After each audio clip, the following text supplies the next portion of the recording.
Plusieurs morts après la consommation de laitue romaine. Les bactéries sont éventuellement présentes dans certains de nos aliments. La salade verte ne déroge pas à la règle. Ces bactéries peuvent avoir pour source une mauvaise hygiène, que ce soit de nos mains, des ustensiles de nos cuisines ou de la terre dans laquelle nous cultivons nos légumes. Certaines bactéries pathogènes peuvent se développer sur les aliments crus, notamment la salade verte. L'Escherichia coli, E.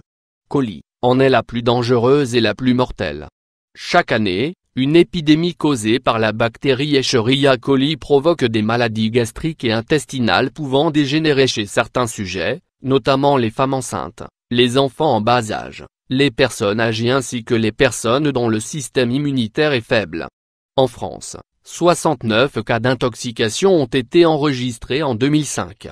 Selon Simon Lello, bactériologiste et co-responsable du Centre national de référence des Escherichia coli à l'Institut Pasteur, Paris, cette bactérie vit dans l'environnement et dans la flore intestinale de tous les mammifères.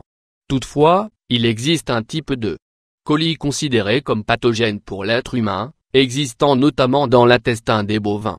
Aux États-Unis, cette bactérie a même causé la mort de 5 personnes qui ont consommé de la laitue romaine. D'autres cas de contamination par cette bactérie ont été signalés en Caroline du Nord, de l'Arkansas et de l'Oklahoma et qui ont nécessité une hospitalisation.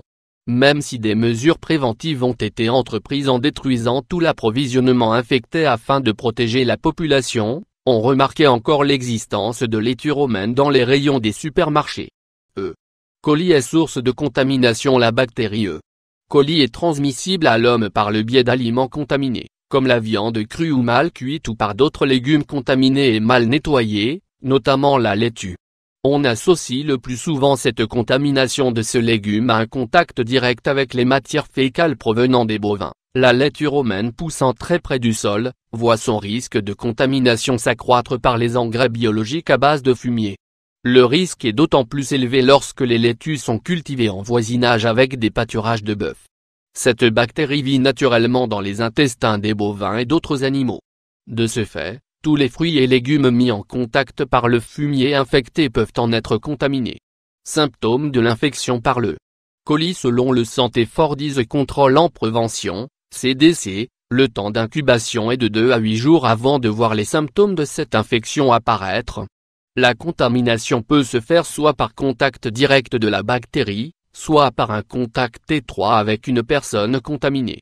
Les symptômes de cette infection se définissent par une diarrhée, des vomissements, de la fièvre, des douleurs abdominales, des colites hémorragiques, infections par le coli et impact sur l'organisme. Certaines personnes peuvent se rétablir rapidement alors que d'autres peuvent en pâtir, voire même en mourir.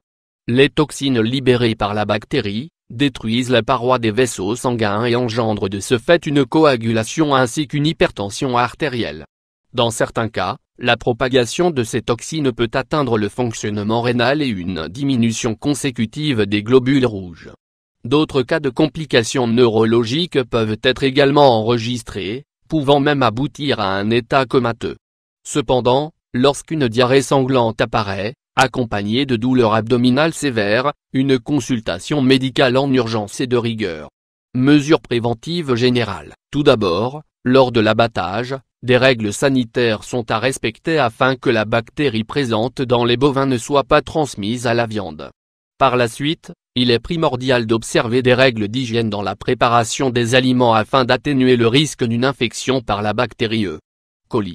Ainsi, pour détruire les bactéries et éviter leur prolifération, il faut se laver les mains minutieusement à l'eau et au savon avant de toucher les aliments à cuisiner.